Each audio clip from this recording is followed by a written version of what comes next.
Today, why believers can be weak, humble, and grateful in a culture of power, pride, and self sufficiency.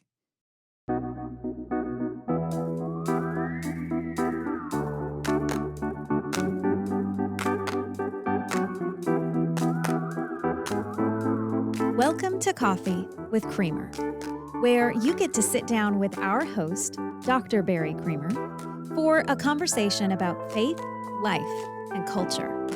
We'll look at old ideas through a new lens, turn those culture wars on their head, and paint a picture of the way things could be. If you like your thinking deep and your coffee hot, pull up a chair. You're in the right place.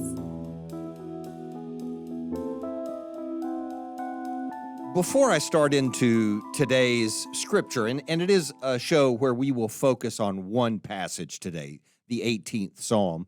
But before I jump into that, I need to mention something from the previous show. This is at Daisy's demand, which is, she produces the show, which is that she actually uploaded my dissertation to the website so that you can access it, barrycreamer.com, if you want to go there.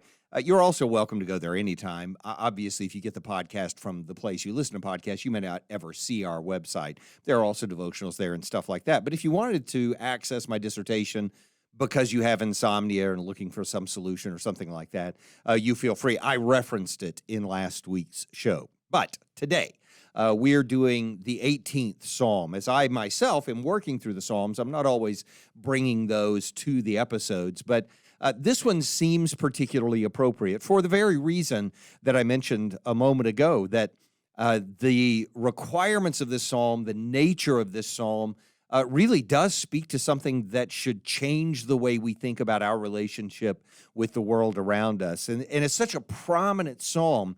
It's present twice in Scripture. Once as this, the 18th Psalm, but the other time as the 22nd chapter in 2 Samuel, when in the historical account, David gives us the psalm for the first time in its context. And that actually helps us to understand what's going on in the psalm. The caption that's given to us at the very beginning of the psalm, which is part of the text, this happens in a lot of the psalms. There's a little line at the beginning, a psalm of David or something like that.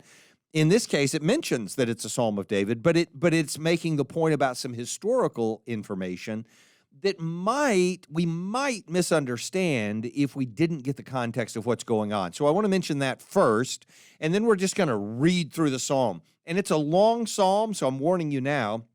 It's 50 verses long. That doesn't mean it has to be a long episode.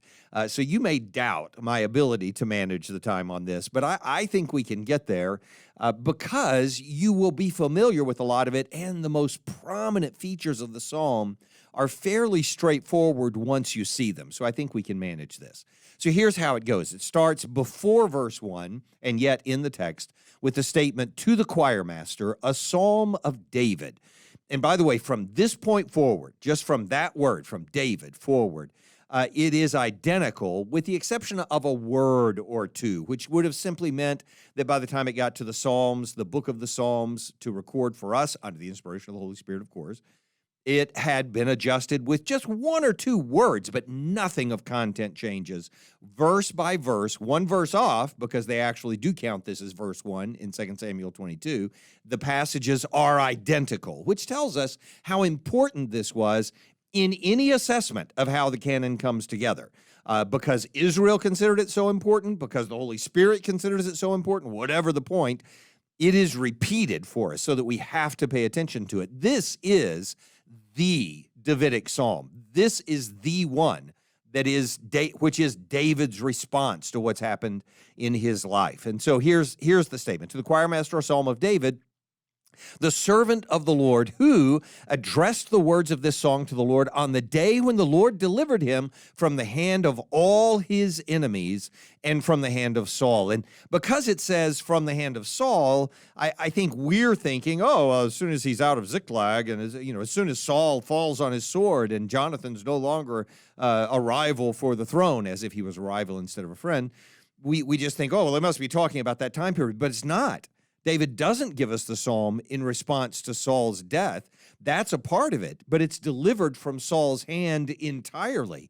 And there's a lot more to that than simply Saul chasing David around the mountain until Saul himself is dead, because we know that this is written after Absalom's death. We know this is written after the rebellions that take place, even after that.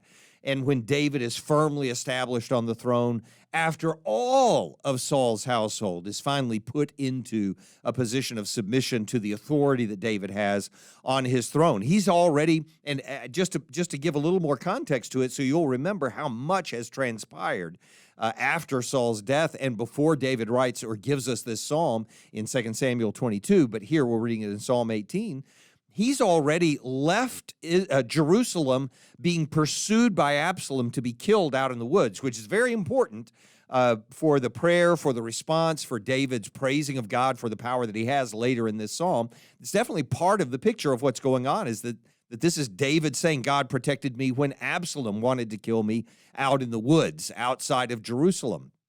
And so remember, when he's leaving Jerusalem, Shimei confronts him, because Shimei, part of Benjamin, part of Saul's extended family, that clan, he says David is unjustly the king, and he's throwing rocks at him or throwing dirt at him. And remember, David's men want to kill him, and David says, no, we're not going to do that. God is chasing me out of Jerusalem. I'm certainly not going to punish a person who's threatening me, but he's threatening him because he wanted Saul's family to be on the throne. That's always a part of the picture. When David is returning to Jerusalem after Absalom's death, and he meets Mephibosheth and Ziba, and there's been this controversy about whether Mephibosheth, Saul's grandson, was being loyal to David or not, because David had protected him because of Jonathan, his love for Jonathan. And it looks like Mephibosheth hasn't been loyal to him, and yet David protects him in some ways, parts the estate with Ziba at the same time, all making the point that David is being pretty generous in light of the threat to his throne that Saul's family is still making, his extended family. And it finally comes to a conclusion when David realizes that the land is barren and under the curse of God. We'd been told this since Deuteronomy, that when the land doesn't have rain, and by the way, this is how the King Arthur tales are told. This is the reason for the title, The Wasteland, in T.S. Eliot's poem. All of that comes from this identification of a land with its king and the king with the people overall, so that when God is cursing the land, it's evidence that he's cursed the king and he's cursing the people. And when David says, why are you cursing us? Why are you not giving rain? Why are we in this drought? This is after all of these rebellions have taken place. After all of that has happened, the Lord says to him, well, because you, and he's referring to Israel as a whole, but he's saying you, Saul, had violated, and he's saying this to David, but I'm saying Saul is the one who violated the treaty, and David is accountable for it, and the people of Israel. There's a lesson in there for another day. But anyway, the point is, David says, what's going on? And he says, because you've been violating your covenant with the Gibeonites, these Amorites who had sort of tricked them into making a treaty that God didn't even want them to make. But once they made it, he expected them to keep it, and they didn't. And so David does this terrible thing in handing over some of the descendants, Saul's grandchildren, to the Gibeonites to be murdered, to be slaughtered. And then the land has this recovery. And in all of this, Sheba is mounting a rebellion as the other tribes of Israel, in the same way that that Rehoboam and Jeroboam have this conflict 2 generations later. That same thing is going on in David's day, because the throne is not secure from all of those who would rather have had Saul as their king than David as their king. That's always going on in David's reign. And while all of that is happening, he's encountering these conflicts and these rebellions and these uprisings and resistance and even this famine in the land. And when it's finally done, he writes this psalm to say now he's been delivered from the hand of all of his enemies and from the hand of Saul. That's where this psalm comes in. So this is really David's broad statement about his whole throne, life, blessings from God, how the kingdom has been established, to say this is what Yahweh is able to do in the end. And so we arrive finally at verse 1, and you say to yourself, 50 verses, and you think you'll be done. I think we can get there one time through. So starting in verse 1, and we'll just go through verse 3 on this, he's simply declaring that he calls out to Yahweh in this statement. I love you, O Lord, my strength.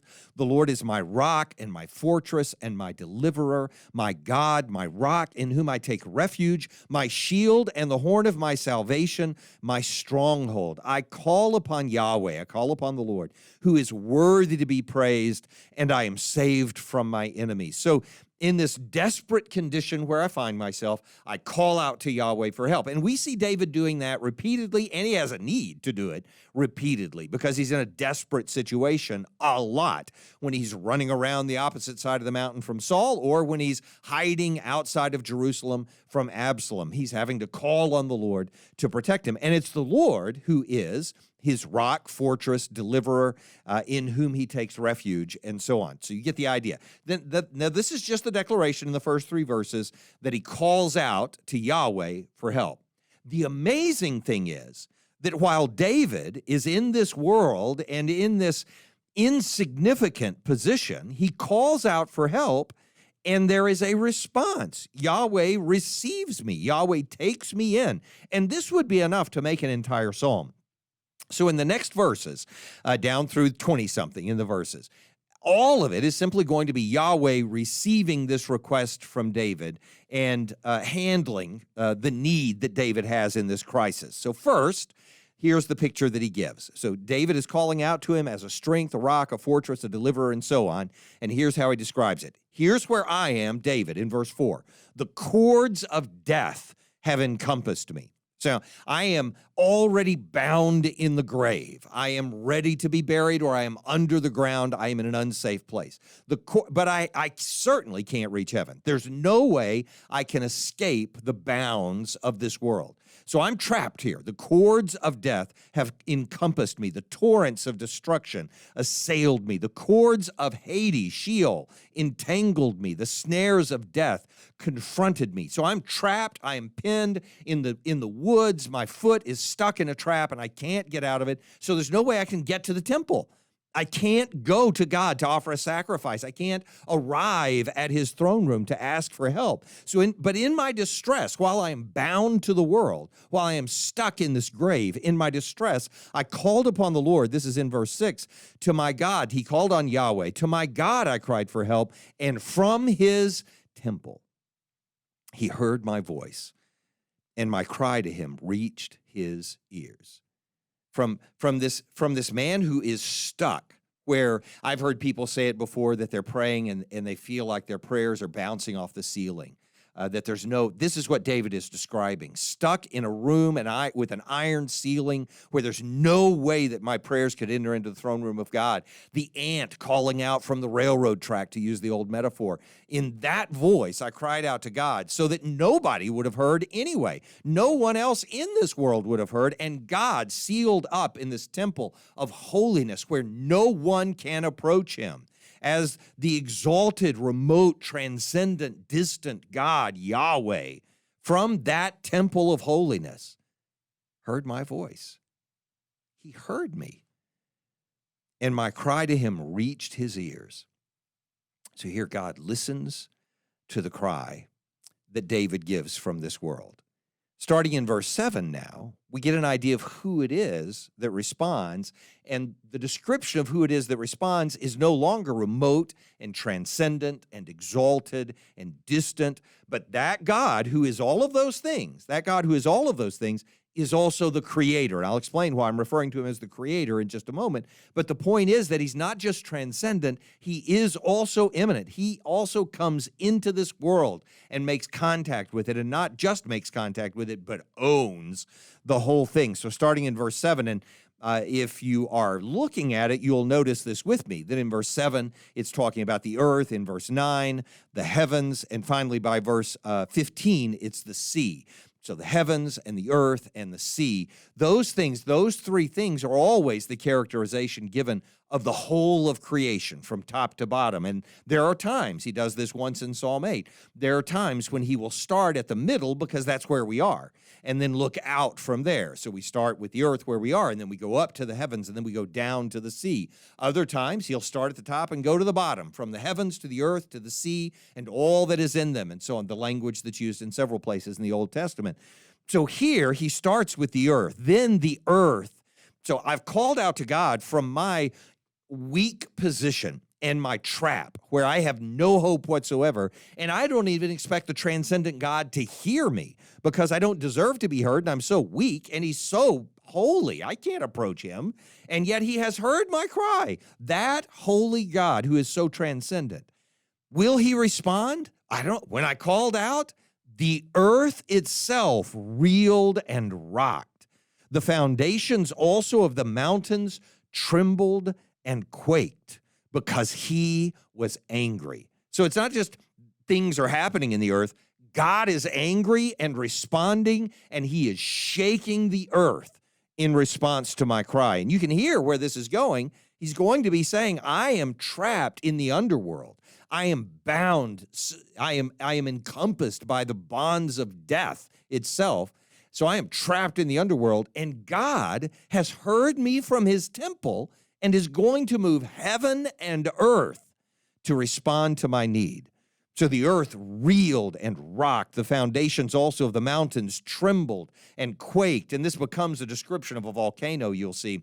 But it's not intended to be a reference to an actual volcano. It'd be fine if it was. But they know how to look at that. They know what it looks like to see a volcano.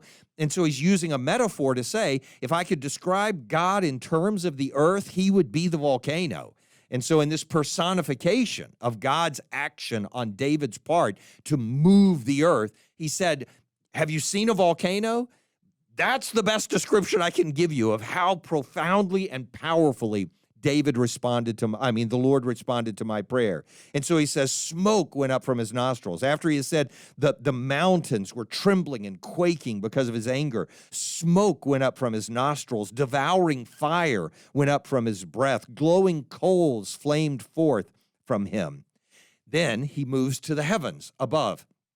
And remember, he has experienced just before this, in 2 Samuel 22, we get the psalm recorded as well. And just above that is where David is experiencing the drought, the famine, where he has to pray to God to bring rain. And God finally blesses them with rain when he makes things right with the Gibeonites about that treaty. And so in God sending the rain, this is David saying, God has responded to my prayer by moving the heavens. So see how he describes it in the psalm in verse 9. He bowed the heavens and came down. Thick darkness, as he describes these cumulonimbus clouds, that are broiling up into a storm. Thick darkness was under his feet, and he rode on a cherub and flew. He came swiftly on the wings of the wind. He made darkness, imagine these thick, dark clouds bringing the rain. He made darkness his covering, his canopy around him, thick clouds, dark with water. This from the man who was experiencing drought until he called out to God, who delivered him through the rain. Out of the brightness before him, hailstones and coals of fire broke through his clouds. The Lord also thundered in the heavens, and the Most High uttered his voice, hailstones and coals of fire. He sent out arrows and scattered them. He flashed forth lightnings and routed them. So now this storm has come as God's response to David's need. It's not gently responding. It is God soaking the earth again to renew the covenant with his people, just like he does with Elijah on Mount Carmel. But in verse 15, David then takes it to the sea itself. Remember, he was trapped, and in their cosmology, the heavens, the earth, the sea is the underneath. It is in later psalms that come just after this one. It is the foundations of the earth. God laid the foundations of the earth on the sea and on the rivers. And so as he describes the waters, he's describing where he was trapped, where he was lost, where he needed hope, metaphorically. And so in verse 15, he says, then the channels of the sea. So the openings in the sea, the channels of the sea were seen, and the foundations of the world were laid bare. at your rebuke, O Lord, at the blast of the breath. And we think back to the Red Sea or the Jordan River where they crossed over on dry land. And David is saying, I was being submerged in this deluge of despair, and you parted the waters, and the foundation of the earth was seen, and I just walked out on dry land. That's what the Lord does for him. Or Lord, at the blast of the breath of your nostrils. And then he summarizes all of that in a single verse by saying, he sent from on high, the heavens above, and took me on the earth and drew me out of many waters. So in one verse, verse 16, he reemphasizes, he recapitulates what he just described for us, God doing. And then in verse 17, talks about where I'm left now that God has moved the heavens and earth to respond to me. Where does he leave me in this world? Am I just dropped somewhere in the same dangerous place I was before? So he starts in verse 17 and says, he rescued me from my strong enemy and from those who hated me, for they were too mighty for me. They confronted me in the day of my calamity. These are all of those enemies, one after another, whether it's Absalom's army that he's gathered or Saul's army that was chasing him around the wilderness. It's all of his enemies. He said, no, they confronted me in the day of my calamity, but Yahweh was my support. He brought me out into a broad place. He rescued me because he delighted in me. And a broad place is always how you describe the place of safety. No matter where you turn, no matter where you go, you're in a secure footing, and the choices are good. You know, this is the opposite of the slippery place on the side of the mountain where one misstep sends you off into perdition forever. And so in verse 19, he brought me into a broad place and he rescued me. But he doesn't just describe God in that sort of two-sided role of the transcendent God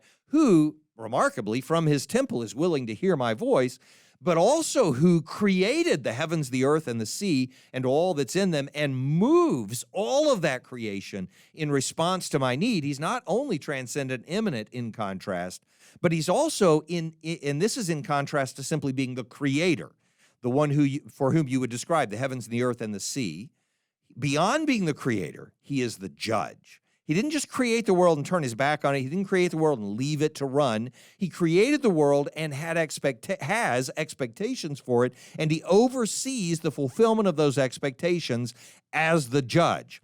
And this section, this is very important, starts in verse 20, goes down through verse 27, and then we move on to the next section, beyond where David has simply called out for help because he has a need, and God has responded. God responded even though he's transcendent and holy. God responded because he's the creator. Now God is going to respond because he's the judge, and then we'll move on. But God as the judge responding to David should be terrifying because this is after Bathsheba.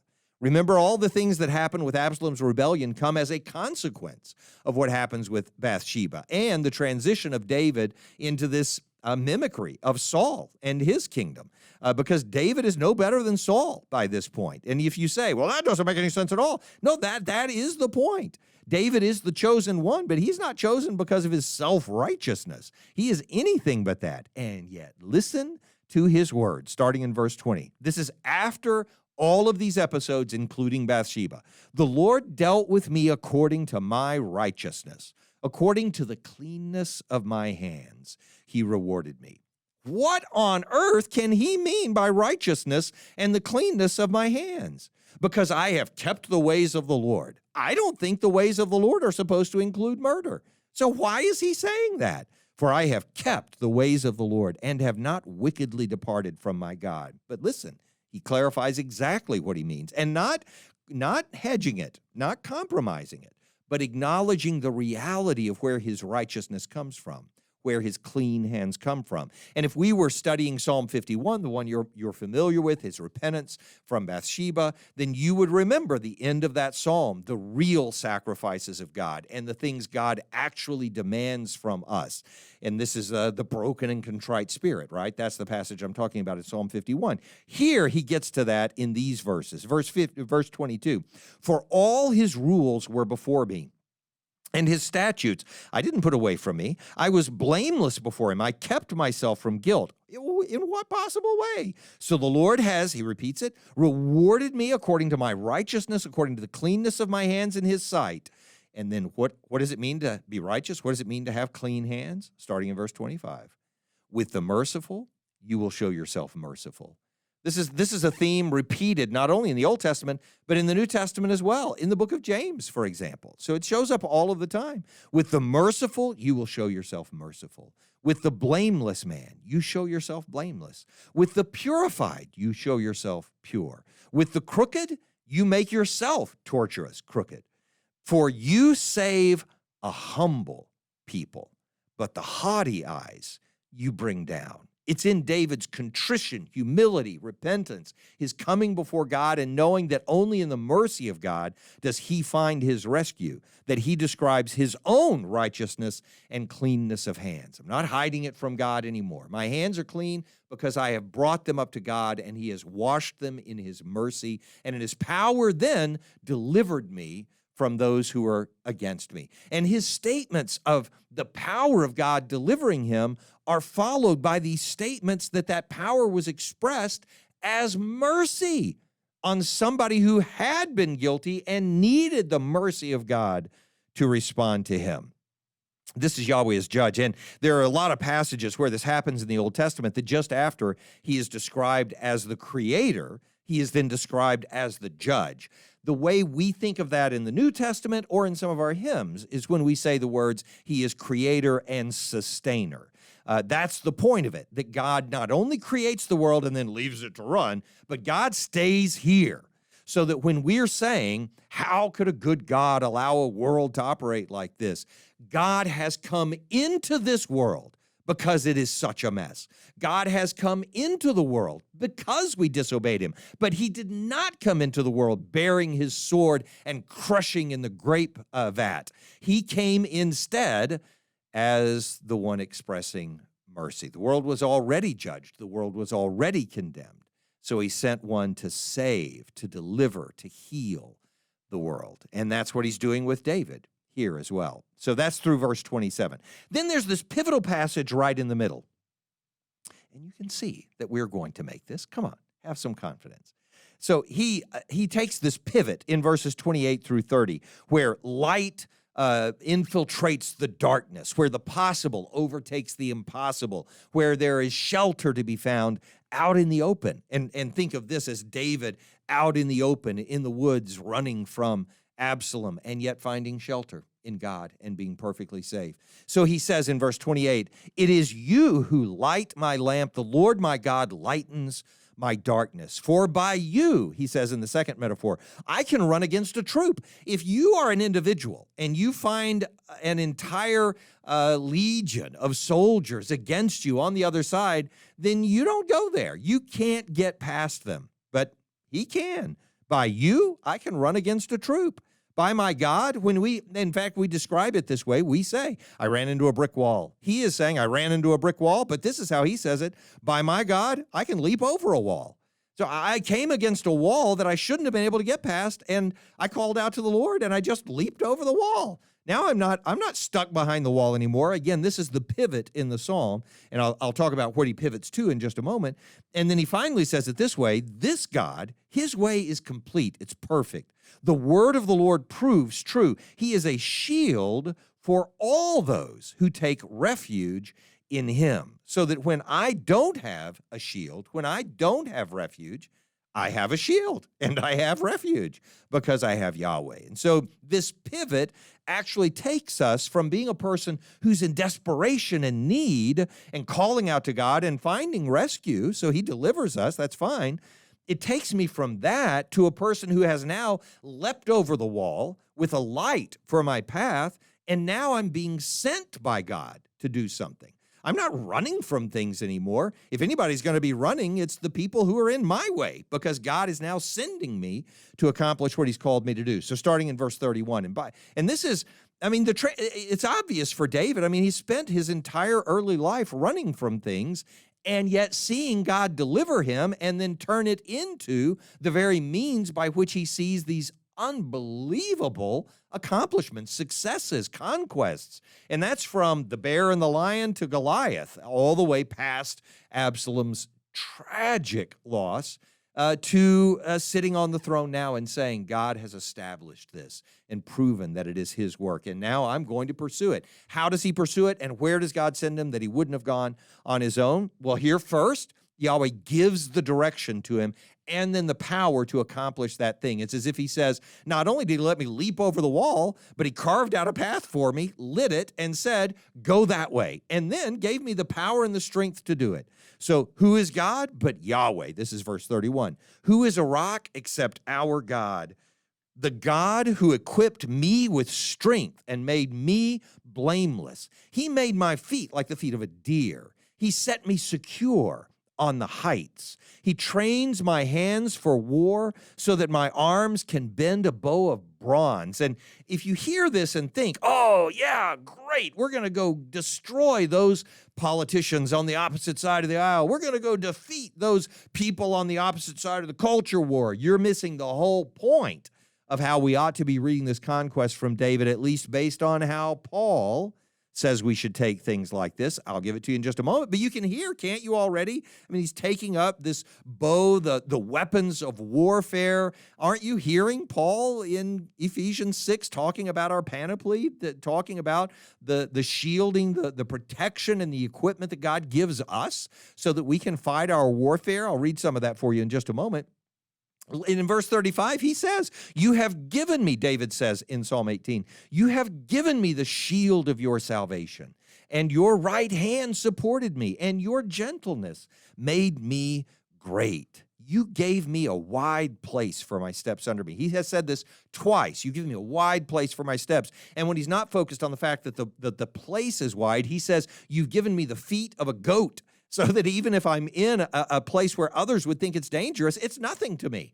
I can dance around on it, and I can leap like a deer. I have this power because you gave it to me. You've given me a wide place for my steps under me, and my feet did not slip. Now remember, if you're thinking this means, all right, I'm equipped, I'm going to go take on those dirty pagans in this culture, I'm going to go defeat those wicked people who are driving our country into the ground, I just want you to pause and remember how Paul says believers ought to think of terms like this. Put on the whole armor of God, he says. You know the passage. You know it like the back of your hand. Put on the whole armor of God so that you can be able to stand against the schemes of the devil. For we do not wrestle against flesh and blood.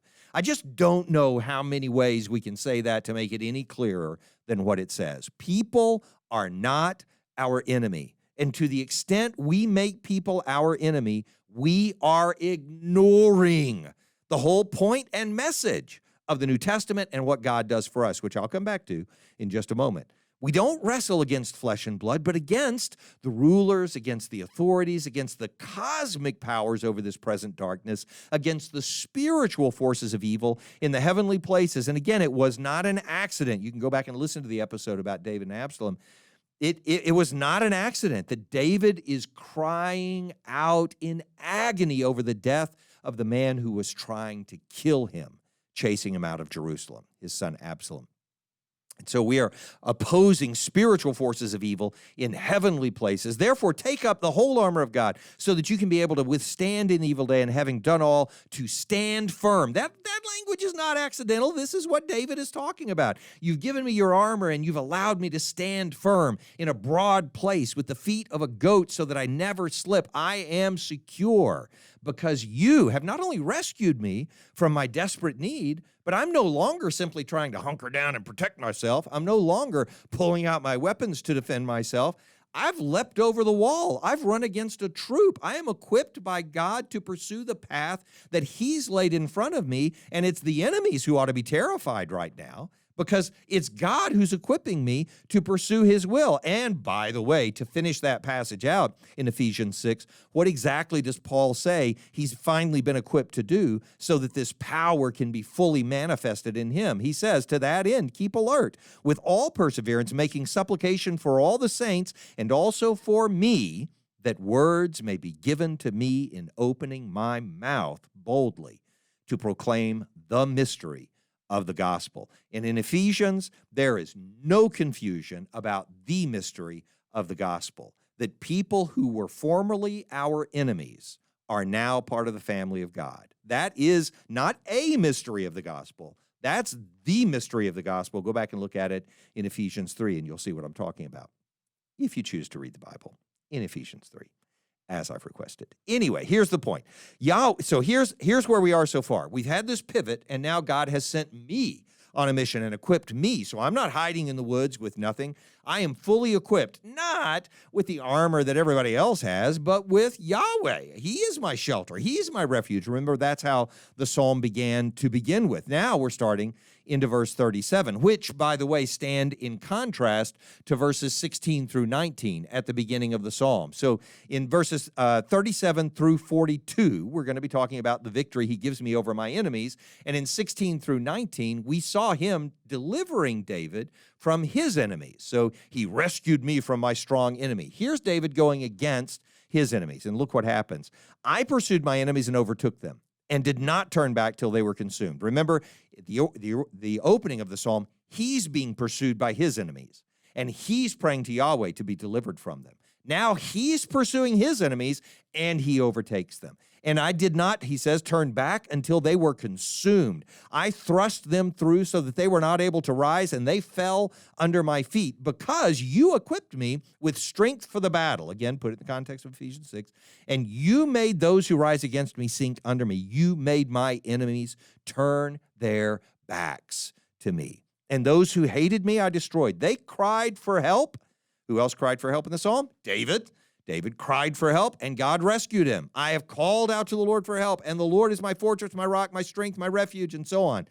They cried for help, but there was none to save. In fact, if you go back to verse 6, in my distress, I called upon the Lord. To my God, I cried for help. From his temple, he heard my cry. My cry reached his ears. They cried in verse 41 for help, but there was none to save. This is Mount Carmel. This is, I'm not saying it's literally happening on Mount Carmel. Obviously, that's generations to follow. But the point is, it's a repeat of exactly the same lesson. And it's what we ought to see when it's on Mount Carmel. Elijah calls out to God, and God responds to him. All the prophets of Baal call out to their gods. They cut themselves. They are enthused. They repeat themselves in the way Jesus says we should not do like the pagans. They repeat themselves, thinking they'll be heard for their much speaking, and they get nothing. Elijah mocks them for their prayers. That's what David is doing here. I called out to Yahweh, and from a grave, bound to the earth, with no voice that should have been heard, Yahweh in a locked holy temple heard my voice and shook heaven and earth to respond.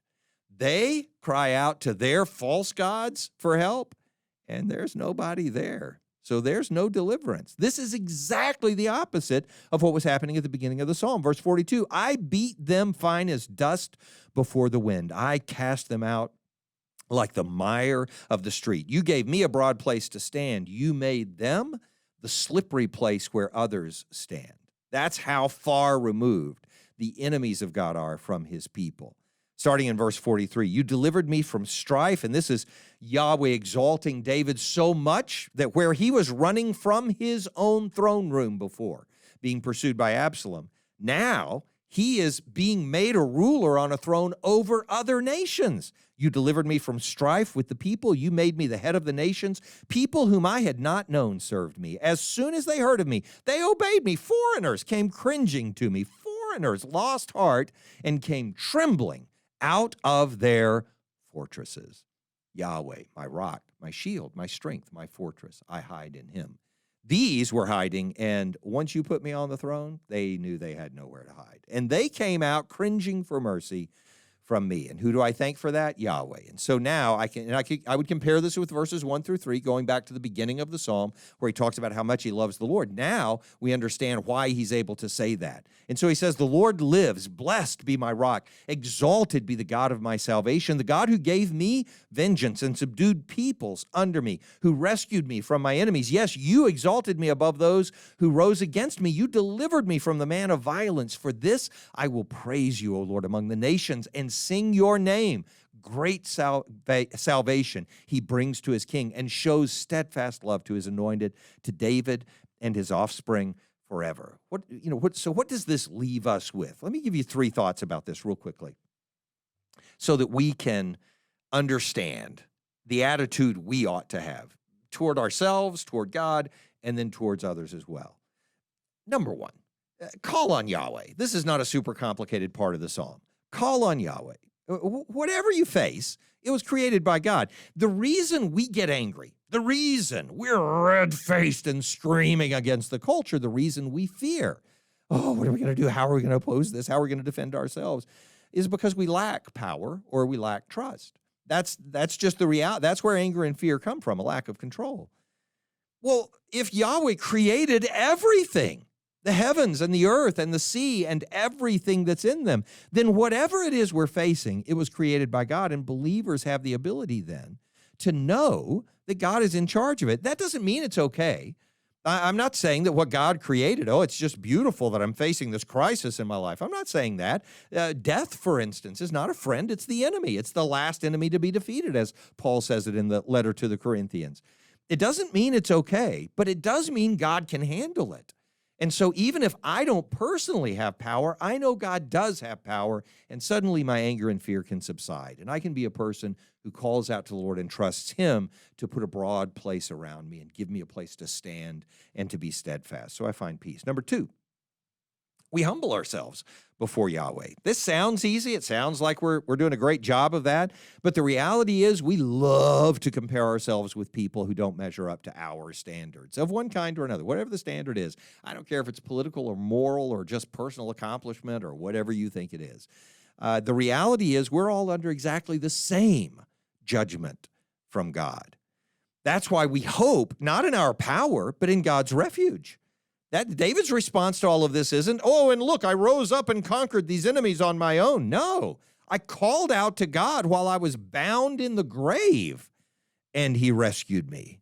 And so we humble ourselves before God. He states very clearly, God delivers those who are humble. His humble people are the ones He delivers. Hope in humility, which puts our hope then in God's refuge. And finally, in the response of praise, I have talked about this recently as the mist that rises back up from the water that's on the ground. You know, when it's a warm day after it's been cold, and you see a steam or a fog that's coming off the lakes or whatever, that mist that's rising up is just returning water that's come down from the heavens before. And the reality is, this is what we do in response to God. We offer such a tiny portion back to Him of anything He gives to us, but it's a really important part of what we do with Him. After we call for help, we're supposed to remember to thank Him for deliverance. And the only appropriate responses, the only appropriate mist to rise from us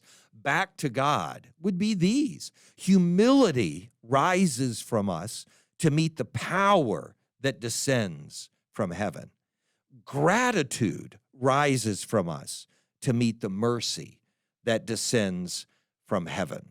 If we are the believers God has called us to be, we will see others needing exactly the same thing we needed. We will lament at their losses in the same way David lamented over Absalom.